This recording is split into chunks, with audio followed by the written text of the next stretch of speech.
मौसम का उन हर एक अंग पे बहुत प्रभाव पड़ता है। लगभग 1/3 मरीज होते हैं जो ऑक्यूलर सरफेस डिजीज के आते हैं। एआई जो है इसमें बहुत कारगर होता है। एआई का रोल डायबिटिक रेटिनोपैथी में काफी तेजी से आ रहा है। वो बीमारी का एक ग्रेडिंग दे देता है जिससे ये भी तय हो सकता है कि क्या इलाज होना चाहिए। मुझे विश्वास है कि एआई डॉक्टरों की और मरीजों की बेहद अच्छी महत्वपूर्ण योगदान देगा। जो चिंताजनक बात है वो है बच्चों में मायोपिया होना। रेटिना खराब होने लगता है तो चश्मा देने पर भी वो 6/6 नहीं देख पाता। जो बच्चों में नंबर धीरे धीरे बढ़ रहा है जिसको कहते हैं प्रोग्रेसिव मायोपिया। बीमारी होती थी केराटोमलेशिया।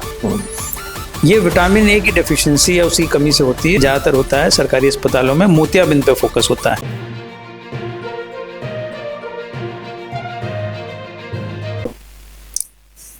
नेत्र शरीर का एक महत्वपूर्ण अंग माना जाता है। इसका ख्याल कैसे रखना है, हमारे साथ ज्यादा बातचीत करने के लिए मौजूद हैं केजीएमयू के नेत्र रोग विभाग के डॉक्टर संजीव कुमार गुप्ता। सर, दैनिक भास्कर में आपका बहुत बहुत स्वागत है। इस बदलते मौसम में अपने नेत्र का किस तरीके से ख्याल रखें, क्या डूज हैं, क्या डोंट्स हैं?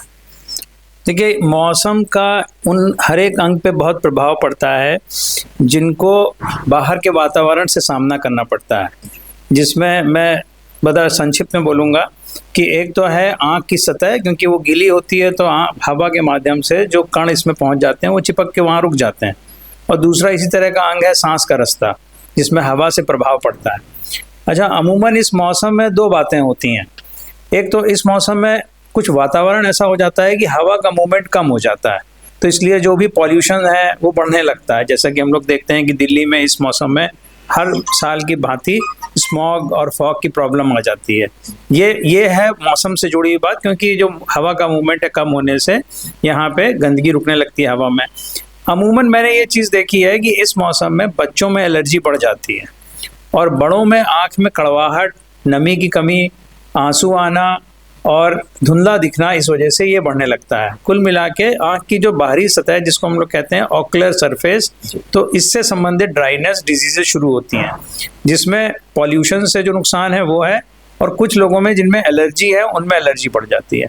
बच्चे चूंकि ज़्यादा सेंसिटिव होते हैं एलर्जी के लिए, तो उनमें एलर्जी की प्रॉब्लम और बड़ों में ड्राइनेस की प्रॉब्लम, ये कॉमनली इस मौसम में बढ़ जाते हैं।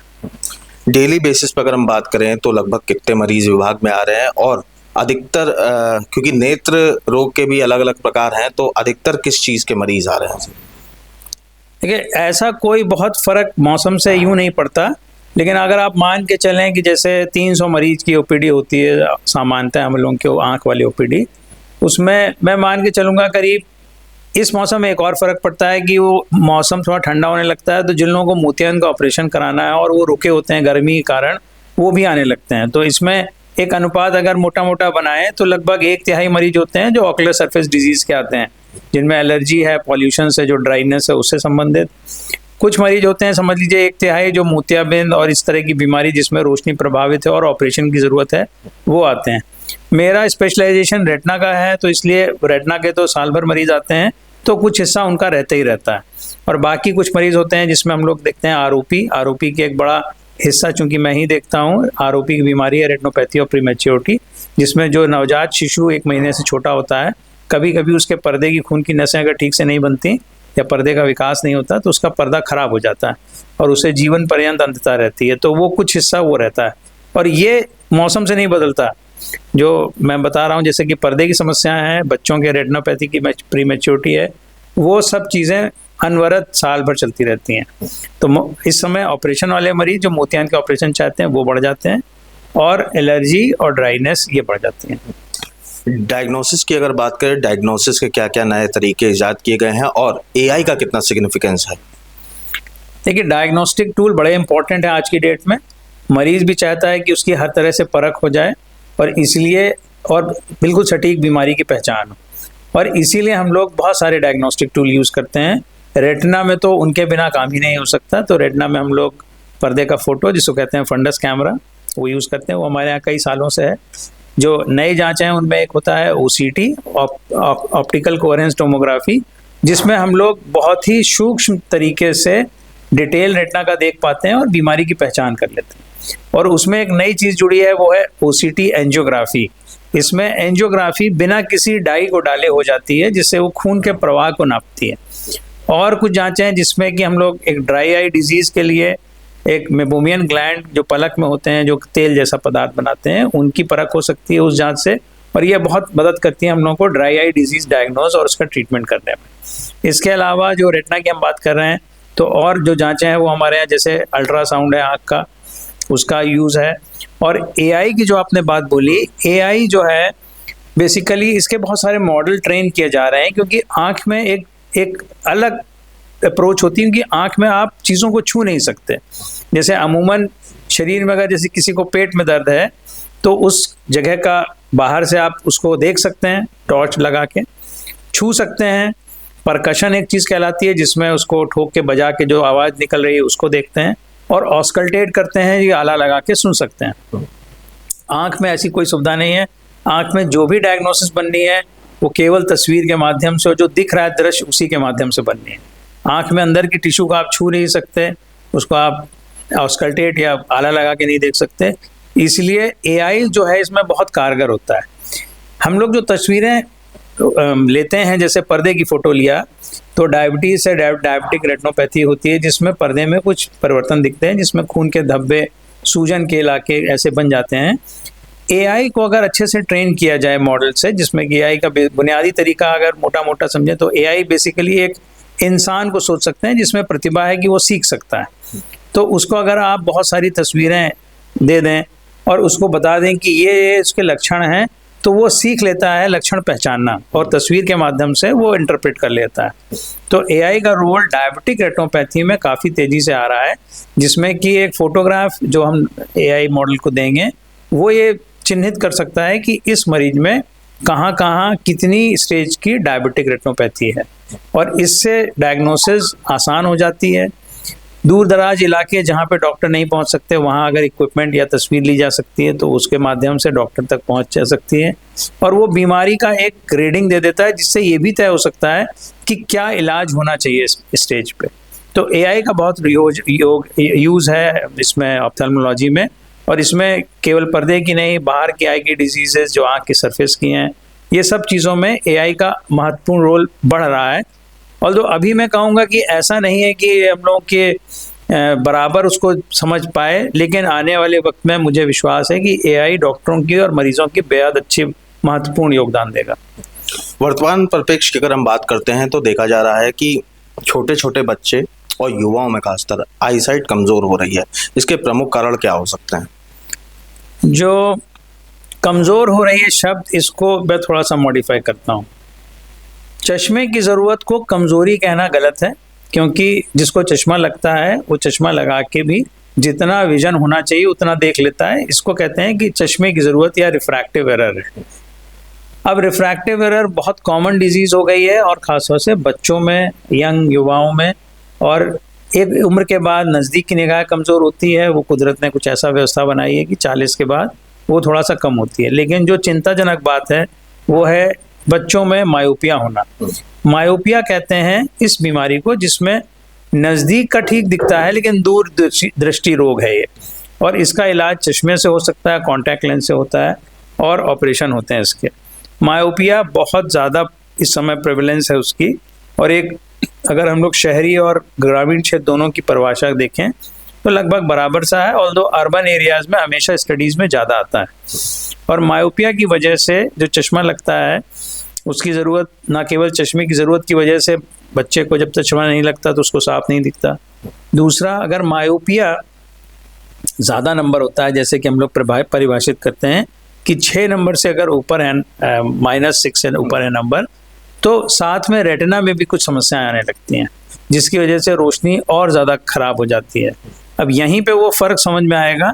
एक मरीज़ जिसको चश्मा लगाने से पूरा चार्ट 6/6 जो विजन होता है नॉर्मल उतना दिख रहा है, लेकिन जब रेटिना ख़राब होने लगता है तो चश्मा देने पर भी वो 6/6 नहीं देख पाता। ये है कमज़ोर आँख या रोशनी कम हो जाना। जिसको चश्मे से ठीक दिख रहा है उसकी अपनी ज़रूरत है।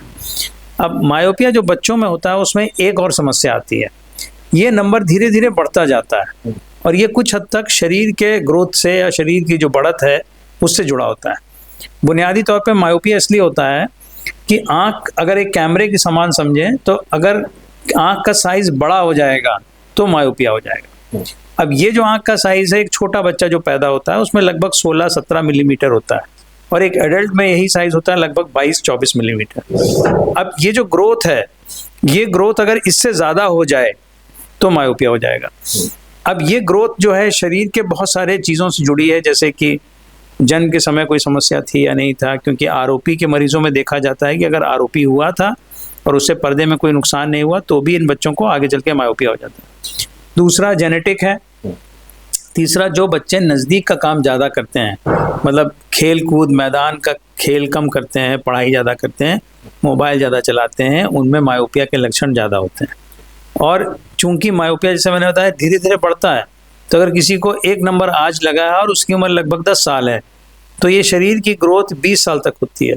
मतलब अभी 10 साल है उसका नंबर बढ़ने की गुंजाइश, और इस 10 साल में अगर ख्याल न किया जाए तो ये बढ़ के 6 के ऊपर चला जाएगा, और 6 के ऊपर जैसा मैंने अभी कहा कि रोशनी में कमी आ जाएगी, मतलब फिर चश्मे से भी नहीं इम्प्रूव होगा। और कुछ बीमारियां ऐसी भी होती हैं, जैसे पर्दा उखड़ जाना मायोपिया में जो होता है, उसमें रोशनी चली ही जाती है, फिर ऑपरेशन की ज़रूरत पड़ती है।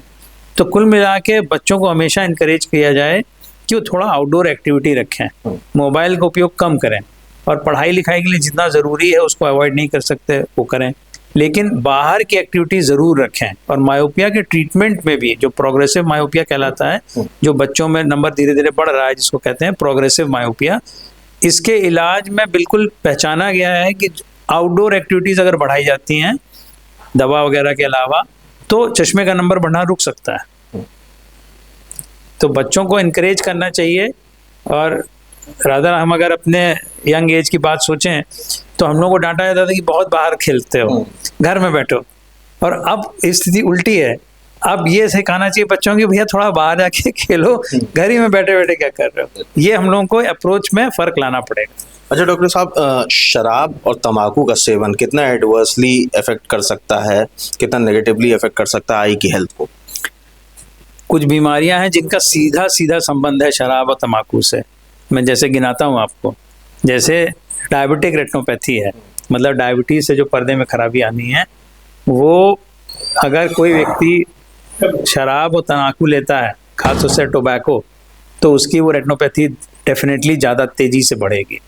एक बीमारी होती है एज रिलेटेड मैकुलर डिजनरेशन, इसके बारे में मालूम है सबको, 60 साल के बाद होती है, और पर्दे का बीच का हिस्सा जिससे हम लोग महीन चीज़ देखते हैं वो नष्ट हो जाता है। इसमें भी बिल्कुल प्रूवन है, साबित किया गया है कि तंबाकू से इसमें नुकसान बढ़ता जाता है, इसलिए ये एक बीमारी है।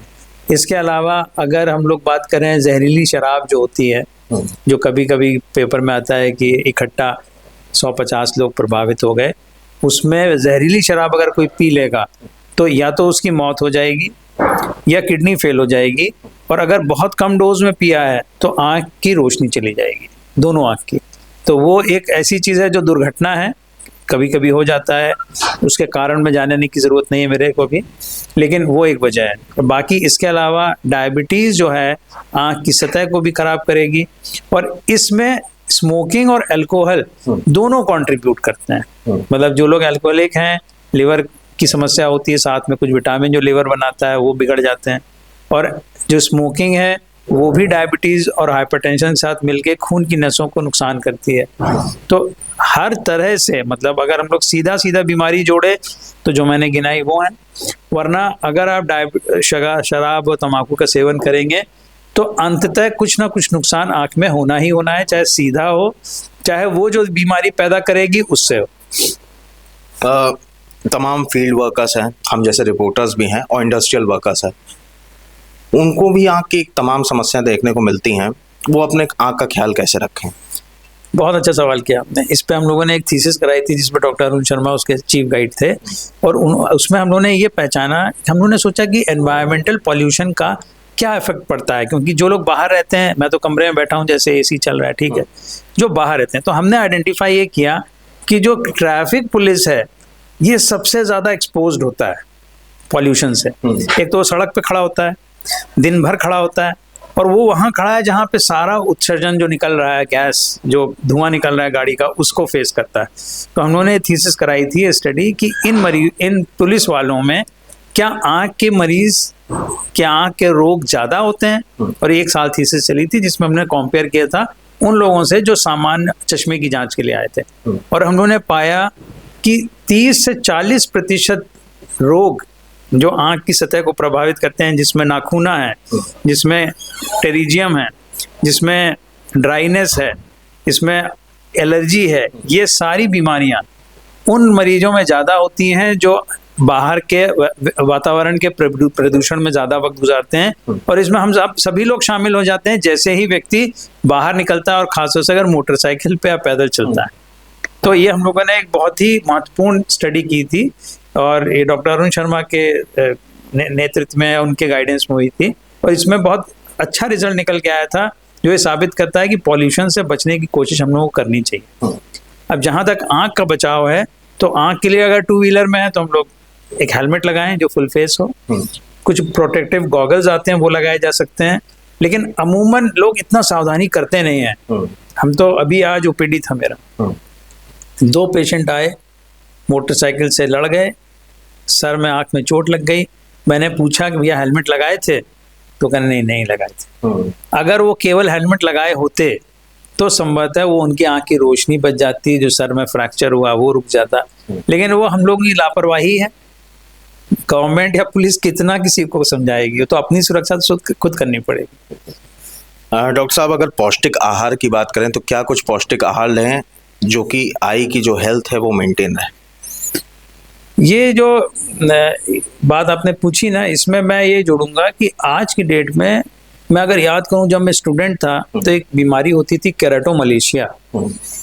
ये विटामिन ए की डेफिशिएंसी है, उसकी कमी से होती है, और उन बच्चों में होती है जो मतलब मुश्किल से 2 या 1 साल के हैं, और उनमें होता क्या था कि विटामिन की कमी चल रही है शरीर में क्योंकि कुपोषण है, और एकदम से कोई खसरा या कोई बीमारी हुई जिसमें दस्त लग गए, और वो दस्त से एकदम से विटामिन ए शरीर में खत्म हो जाता था, और दोनों आँख का कॉर्निया गल जाता था, और जिंदगी भर के लिए बच्चा अंधा हो जाता था। लेकिन ये मैंने महसूस किया है कि अब केराटोमलेशिया देखने को नहीं मिलता। मैं जो बात कहना चाहता हूँ उसका एक मतलब यह है कि जो कुपोषण है वो अब धीरे धीरे हमारे समाज में बहुत कम हो गया है। मतलब जो बीमारी कुपोषण से होती थी उनका जो इंसिडेंस है वो बहुत कम है, लेकिन अब जो बीमारियां होती हैं उनका है एक्स्ट्रा डाइट से। अब हम लोग शिफ्ट कर गए, जो डेवलप्ड नेशन की प्रॉब्लम है ना, ओबेसिटी, मैल न्यूट्रिशन खत्म हो गया। जो बीमारियां कहलाती थी मैरास्मस और क्वाशियोरकर, जिसमें प्रोटीन और कैलोरी की डेफिशिएंसी होती थी, अब वो खत्म है। अब हम लोगों के पास कुपोषण दूसरे तरह का है, जिसमें ज्यादा खाना, तो अब ओबेसिटी रिलेटेड प्रॉब्लम ज्यादा है। जैसे कि हम देखते हैं कि एक आपने अगर गौर किया हो कि बुजुर्ग महिलाओं में पलक में यहाँ सफेद धब्बे आने लगते हैं, ये कोलेस्ट्रॉल का डिपोजिशन होता है। शरीर में अगर कोलेस्ट्रॉल ज्यादा है तो वो आने लगेगा। अब ये बीमारियां इस तरह बढ़ रही हैं। अब जो डिफिशिएंसीज हैं वो कम है, जो ओवर ईटिंग और रिफाइंड फूड है वो कहीं ज़्यादा प्रभावित कर रहा है। तो विभाग द्वारा कोई नया इनिशिएटिव जो आप हमारे तमाम व्यूअर्स से शेयर करना चाहें? अभी हमारे यहाँ जो प्रोग्राम चल रहे हैं उसमें कुछ नया तो नहीं है, लेकिन हम लोग यहाँ बहुत सारे प्रोग्राम्स हैं जो पेशेंट के हित में चलते हैं, जिसमें से और ये सुविधाएं बाकी किसी सरकारी अस्पताल में नहीं है। जैसे कि मैं बताऊंगा, एक तो है हमारे यहाँ आई बैंक है जो कॉर्निया कलेक्ट करता है डोनर से डेथ के बाद, और ये कॉर्निया उन लोगों के लिए उपयोगी होता है जिनकी आँख में कॉर्निया में माड़ा या ओपेसिटी आ गई है, और ये सुविधा यहाँ आपको कहीं नहीं मिलेगी, मतलब सरकारी अस्पताल में। दूसरा हमारे यहाँ एक डायबिटिक रेटिनोपैथी सेंटर है जिसमें बीमारी जो होती है डायबिटिक रेटिनोपैथी की उनका इलाज होता है, और हमारे यहाँ अलग अलग स्पेशलिटी क्लिनिक हैं जो फिर से वही विभाजन स्पेशलिटी का होने से होता क्या है कि डॉक्टर का ध्यान, उसकी ज्ञान, उसका एक्सपीरियंस उस बीमारी से संबंधित बढ़ता जाता है, और उसमें मरीज को भी एक सुगम जगह मिल जाती है जहाँ पर उसकी बीमारी का समुचित इलाज होगा। तो हमारे यहाँ जो स्पेशलिटी क्लिनिक चलती हैं उसमें यूवेटिस क्लिनिक है, उसमें डॉक्टर विशाल कटियार देखते हैं। कॉर्निया क्लिनिक है जिसको 3 लोग देखते हैं, doctor Arun Sharma, doctor Pramod, doctor Sadaf. Retina clinic है जिसमें पर्दे के मरीज देखते हैं, जिसमें मैं खुद देखता हूँ, डॉक्टर संदीप सक्सेना, डॉक्टर निभा। और ऑक्लोप्लास्टिक क्लिनिक है जिसमें कि नेत्र के आसपास की जो टिश्यू है, जैसे पलक है, पलक की ग्रंथियां हैं, पलक के कैंसर हैं, इन बातों को देखा जाता है, जो डॉक्टर अभिजीत कौर हमारी जो HOD हैं वो मैडम और डॉक्टर गौतम लोकदर्शी हमारे यहाँ है, वो देखते हैं जी। तो इससे क्या होता है कि हर मरीज को सटीक डायग्नोसिस, सटीक इलाज मिलता है, जिससे ये रुकावट ना आए कि अब जैसे कहीं पे मान लीजिए केवल जैसे कि ज़्यादातर होता है सरकारी अस्पतालों में मोतियाबिंद पे फोकस होता है कि मोतियाबिंद का इलाज हो जाएगा ऑपरेशन से, लेकिन अगर वहाँ वो मरीज पहुँचता है जिसको आँख में कैंसर है तो अमूमन उसका इलाज नहीं होता। तो ये सेवाएं इस तरह की जिसको हम लोग कहते हैं टर्शरी केयर सेंटर में ही मिलती हैं, वो हमारे यहाँ उपलब्ध है। और सबसे अच्छी बात है, जैसे मैं रेटिनोब्लास्टोमा देखता हूँ, ये एक बच्चों का आँख का कैंसर होता है जो 5 साल से छोटे बच्चों में ही होता है, और इसका इलाज हमारे यहाँ चूँकि असाध्य रोग का एक अलग से सेवा है जिसमें फ्री होता है सब कुछ, तो रेटिनोब्लास्टोमा का इलाज हमारे यहाँ शुरू से लेके अंत तक, मतलब जहाँ पे बीमारी की पहचान होने के लिए सीटी स्कैन, एमआरआई जांच, ऑपरेशन, कीमोथेरेपी, और उसके बाद अगर आंख निकाल दी जाती है कैंसर के लिए तो उसमें नकली आंख बनना, ये सब शामिल है और ये सब असाध्य रोग प्रोग्राम में फ्री ऑफ कॉस्ट होता है। Thank you so much sir. तो ये थे डॉक्टर संजीव कुमार गुप्ता, जिन्होंने नेत्र रोग से जुड़े तमाम पैरामीटर्स पे हमसे खास बातचीत की। अगर आंखों का ध्यान रखना है तो पोषित और बैलेंस डाइट बेहद ज़रूरी है। कैमरामैन साकेत के साथ मैं सचिन तिवारी, दैनिक भास्कर, लखनऊ। राजनीति हो या क्रिकेट, देश विदेश की ब्रेकिंग हो या आपके मोहल्ले की बड़ी खबर, सब मिलेगा एक ही ऐप में, सबसे तेज और भरोसेमंद। अभी डाउनलोड करें दैनिक भास्कर डिजिटल।